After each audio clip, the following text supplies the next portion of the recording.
नमस्कार, जनमत की पुकार में आपका स्वागत है।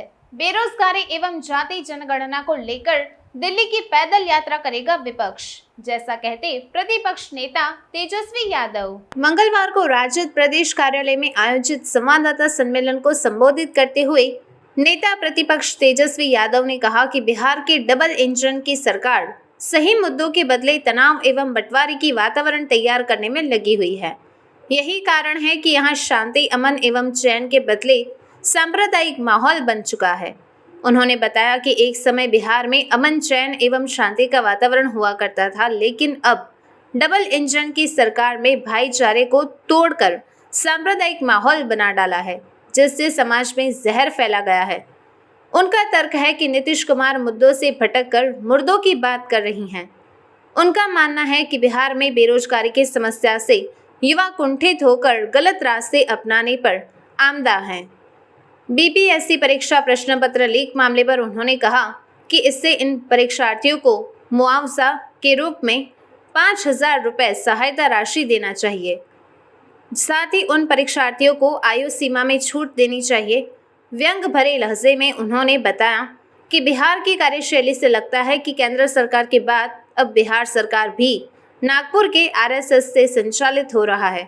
उनका मानना है कि ऐसा इसलिए हो रहा है ताकि उनकी कुर्सी बरकरार रह सके।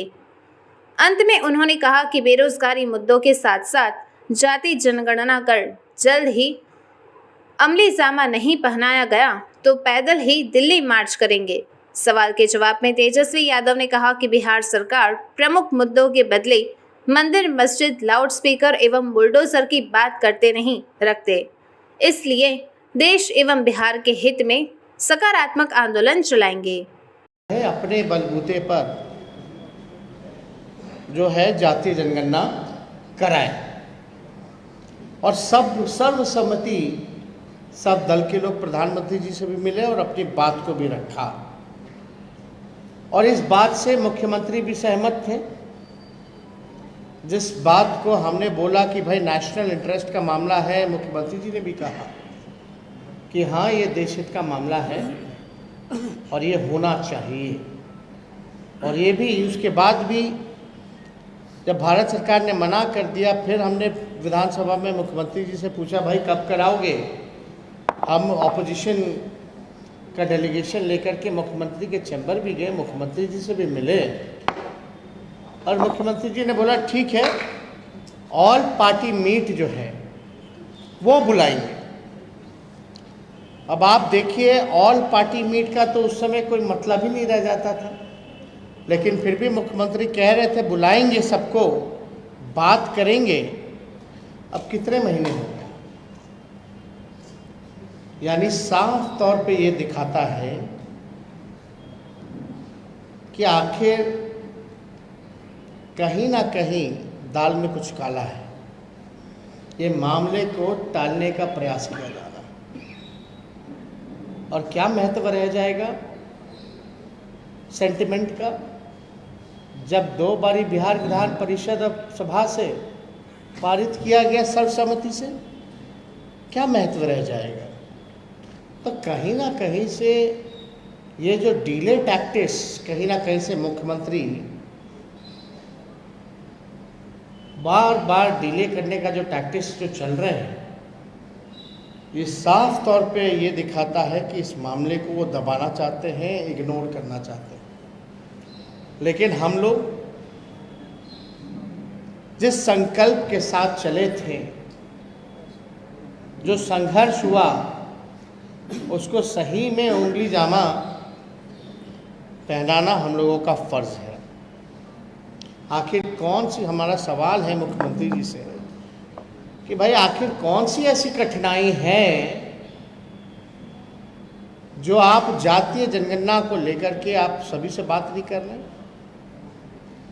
और माफ़ कीजिएगा, ये कोई विपक्ष जातीय जनगणना नहीं करा सकती क्योंकि हम विपक्ष में हैं। जो सत्ता में है वो सरकार ही करा सकती है। और आपके कमिटमेंट के बाद भी बिहार विधानसभा में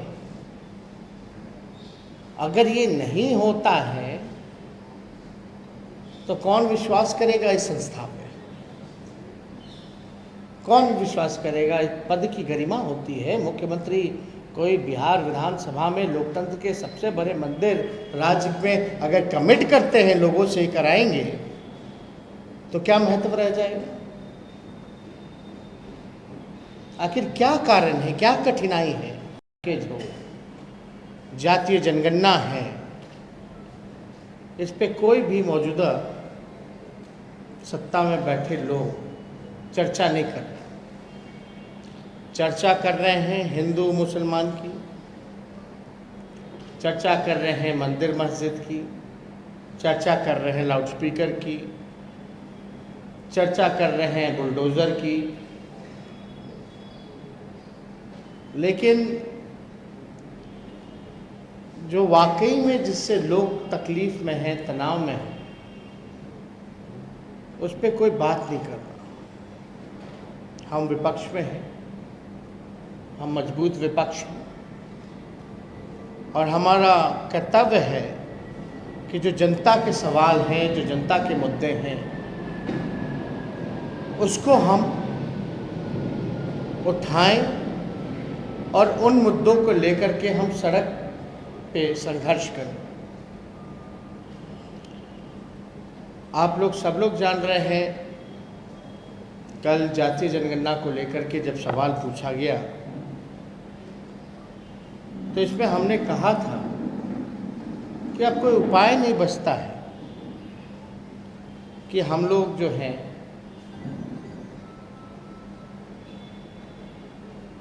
पैदल चल कर के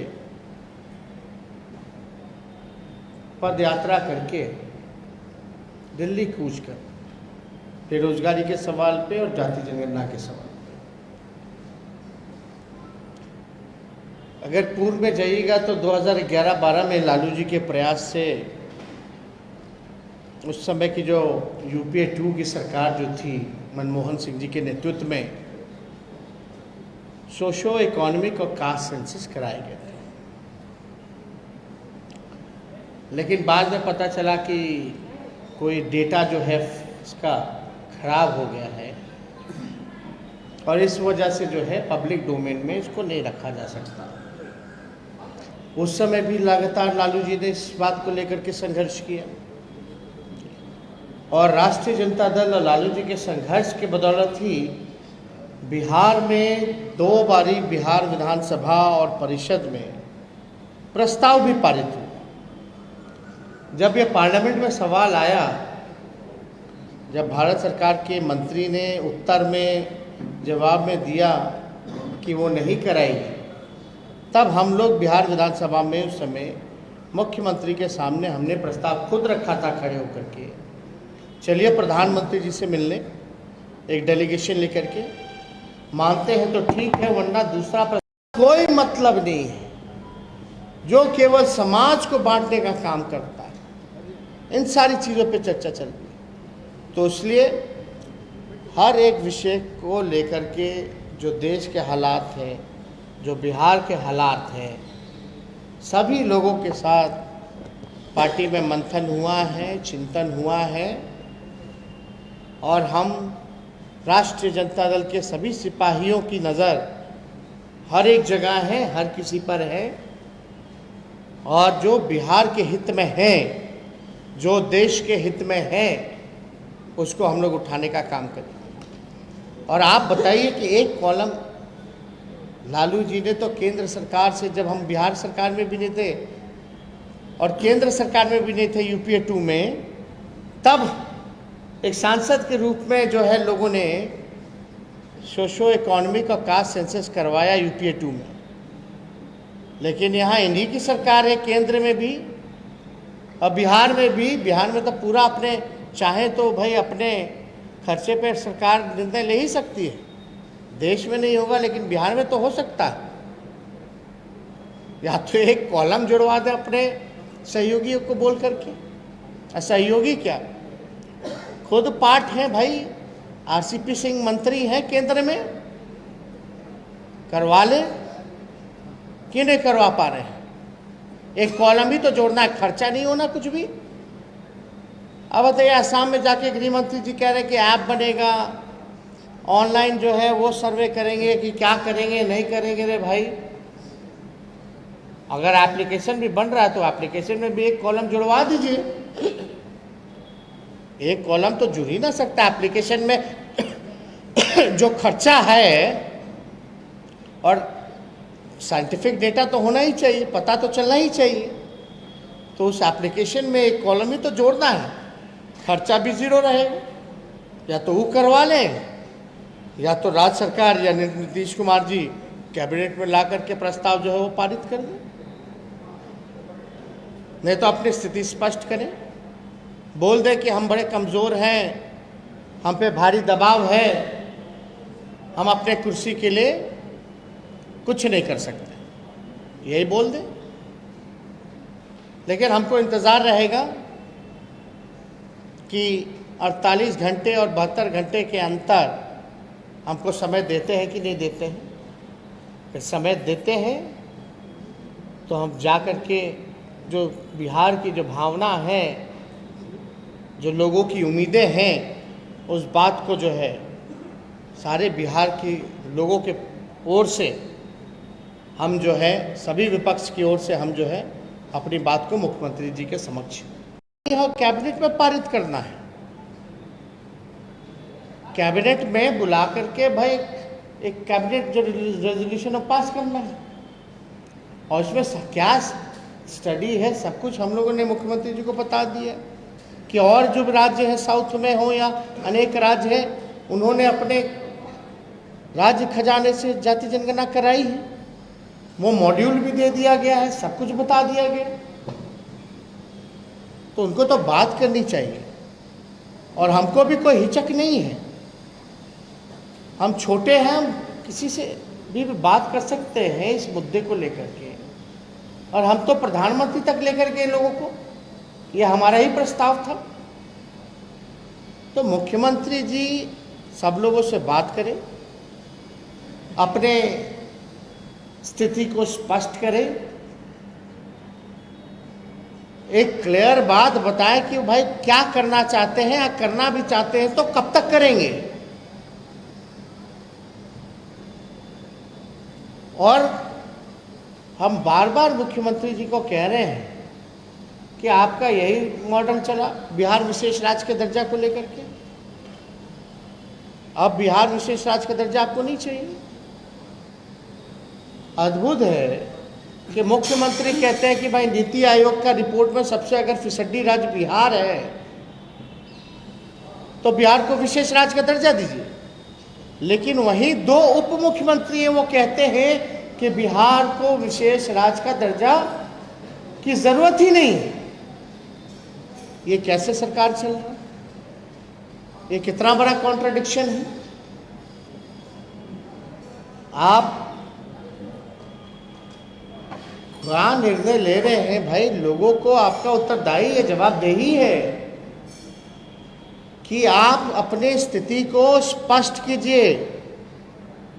आप बताइए कि आप कराएंगे कि नहीं कराएंगे, और कराएंगे तो कब करेंगे। इसमें हम इस प्रेस कॉन्फ्रेंस के माध्यम से हम मुख्यमंत्री जी को कहना चाहते हैं कि 48 घंटे से 72 घंटे के बीच में आप हमको बुलाइए। अगर आप नहीं बुलाते हैं तो हम आपसे समय मांगेंगे। इस प्रेस कॉन्फ्रेंस के बाद जो है मुख्यमंत्री से हम समय मांगेंगे, और 48 घंटे के अंदर और 72 घंटे के अंदर जो है वो हमको समय दें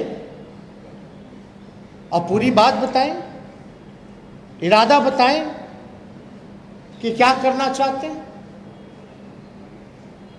अभी ऑफिशियल भी हम जो है इस प्रेस कॉन्फ्रेंस के बाद मुख्यमंत्री से समय मांगेंगे। और हम लोग देखिए, कोई डीले टैक्टिक्स इनके स्ट्रैटेजी में फंसने वाले लोग नहीं हैं। हम इनके बहकावे में, झांसे में हम लोग नहीं आएंगे।